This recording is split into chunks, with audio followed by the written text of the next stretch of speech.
Le Critérium des 4 ans. C'est l'un des grands sommets de l'année pour les trotteurs. Une course de prestige, des chevaux d'élite et bien sûr un pronostic d'experts à décortiquer. Allez, on va voir ensemble ce que les chiffres et les stratégies nous révèlent. Bon, pour commencer, parlons un peu des enjeux. Et là, attention, ils sont colossaux.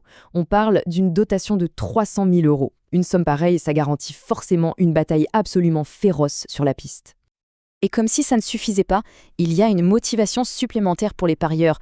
Une tirelire massive d'1 million d'euros est en jeu, ça change complètement la donne. Alors, qu'est-ce qui rend cette course du 13 septembre 2025 à Vincennes si spéciale, si exceptionnelle? C'est vraiment le théâtre d'un choc des titans. Alors, pour se faire une idée, c'est un groupe I, autrement dit, le plus haut niveau de compétition qui existe. On a 18 des meilleurs trotteurs de leur génération, lancés sur 2850 mètres sur la grande piste de Vincennes.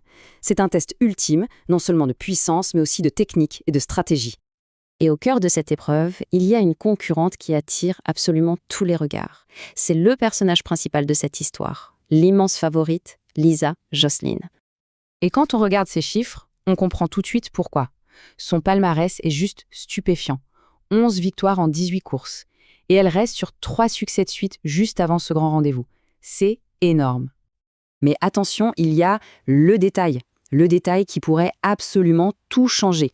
Pour la toute première fois de sa carrière, elle va courir déférée des 4 pieds, c'est-à-dire sans fer. C'est un choix tactique majeur, super audacieux, pour libérer tout son potentiel de vitesse. Bon, une favorite, c'est bien, mais une course, ce sont aussi et surtout des rivaux. Alors voyons un peu qui sont les principaux challengers qui se positionnent dans l'ombre. Et face à elle, le peloton est vraiment hétéroclite. On y trouve de tout. L'outsider crédible, le cheval le moins riche avec un profil atypique, ou encore l'énigme, le plus riche de la course qui revient de pépins de santé. Chaque concurrent a son histoire et son rôle à jouer. D'ailleurs, on a vu le mot tocard. C'est un terme du jargon qu'on entend tout le temps. Alors, qu'est-ce que c'est au juste? Eh bien, c'est le cheval que personne n'attend, la grosse cote, la surprise potentielle, qui peut tout faire basculer et bien sûr faire grimper les gains.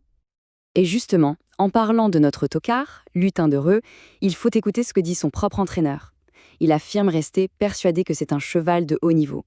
Une déclaration comme ça, venant de lui, ça met forcément la puce à l'oreille. Et la liste des prétendants sérieux ne s'arrête pas là.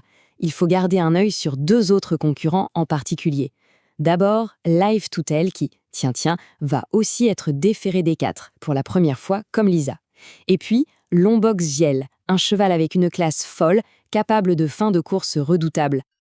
Ok, alors, avec tous ces éléments, la favorite, les challengers, les surprises potentielles, comment est-ce qu'on met tout ça en ordre? C'est l'heure de la synthèse, du verdict final de l'expert.